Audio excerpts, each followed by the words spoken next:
Bismillahirrahmanirrahim. Assalamu alaikum class metric. Today we are starting our lecture, and in the last lecture we did our work up to question number 10, and today we are starting question number 11. Question number 11 is: consider the set A is 1 2 3 4. Find the proper subset of B of A, then find proper subset C of B, then find a proper subset D of C. Our set A is 1 2 3 4 and we have to find proper subset B of A. हमें proper subset find करना है B का from A. तो B का जो proper subset होगा वो 1 2 3, यहाँ पर हम 2 3 4 भी लिख सकते हैं, या आप कोई भी proper subset लिख सकते हैं C of B.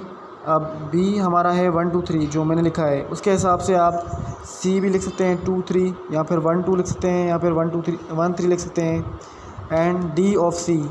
अब आपका D का जो प्रॉपर सबसेट होगा वो 3 होगा या फिर 2 होगा, क्योंकि हमने जो C में एलिमेंट लिखे हैं वो 2 और 3 लिखे हैं.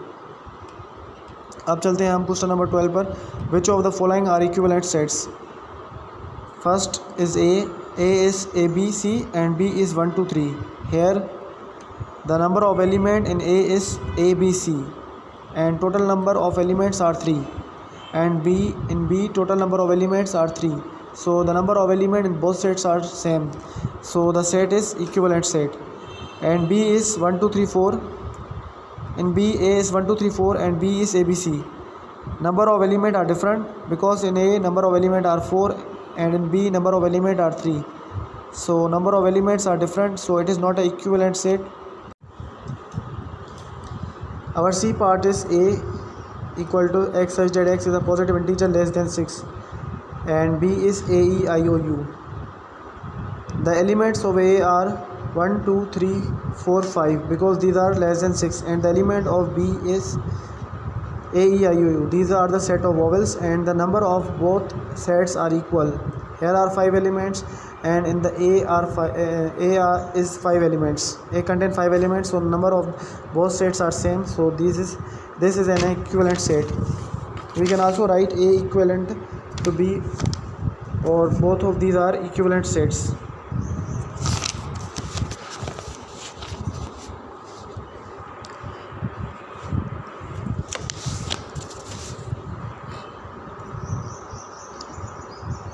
Now coming to the property of the union and intersection. The first property is commutative property of the union. Here A union B equal to B union A. If we first find A union B and then and the second we find the B union A, the answer of the both will be equal. So this is the commutative property of union. And the commutative property of intersection is A intersection B equal to B intersection A. If we find first A intersection B, then we find B intersection A, the answer of both properties, both sides will be same in the commutative property of intersection.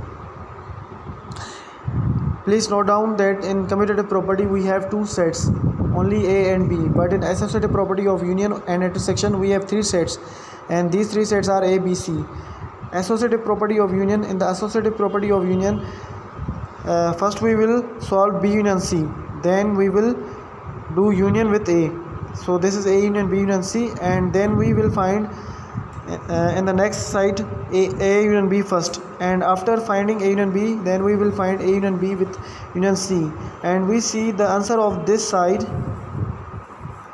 will be equal to the answer of this side, and both of sides will be same. This is the associative property of union.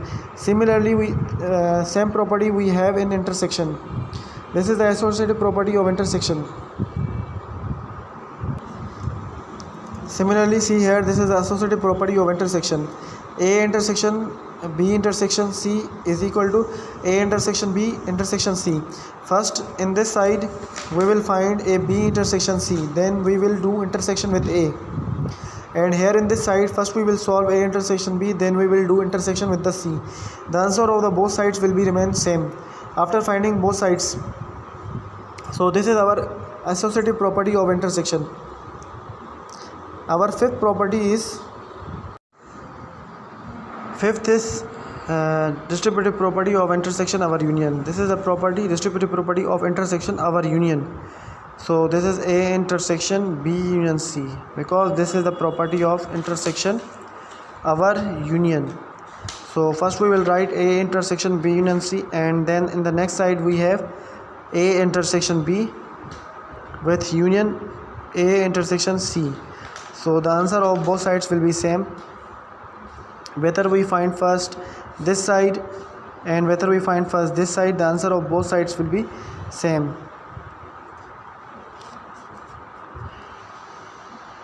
In number 6 we have distributive property of union over intersection. This is A union B intersection C, and this side is A union B intersection A union C. If we first find A union B intersection C, then we find A union B intersection A union C. So the answer will be same of both sides, because it is a distributive property of union over intersection. But first thing, remember in mind, from here side this is the left hand side. In the left hand side, first we will find the B intersection C, then we will do union with A set. So the answer of this side will be equal to the answer of this side. Also in this side we will first find A union B, and then we find A union C, and we will find intersection in the last. The answer of this side should be equal to the answer of this side. This is distributive property of union over intersection. Now we have De Morgan laws. De Morgan law introduced by the De Morgan, who was scientist, and two laws are, first law is A union B complement equal to A complement intersection B complement. This is our first law. And second law is A intersection B complement equal to A complement union B complement. Here it also implies that the answer of this side should be equal to the answer of this side, and the answer of this side should be equal to the answer of this side. These are the two De Morgan laws. Sometime it happened that this question come in paper, and in paper it is asked that they find the De Morgan laws, and these two laws you have to remember these law and will help you in examination. So this is your first De Morgan law, and this is second De Morgan law. These are the two De Morgan laws. Our next topic is Venn diagram. Set can also represented graphically using a Venn diagram. Venn was an English mathematician who introduced the Venn diagram concept in 1881. We can represent the set with the help of Venn diagram. In Venn diagram, universal set is usually represented by a rectangle, and the sets inside the rectangle are represented by a circle or other simple geometrical figures. Today's lecture up to Venn diagram. Inshallah, in the next class we will learn exercise 1.2. Allah Hafiz.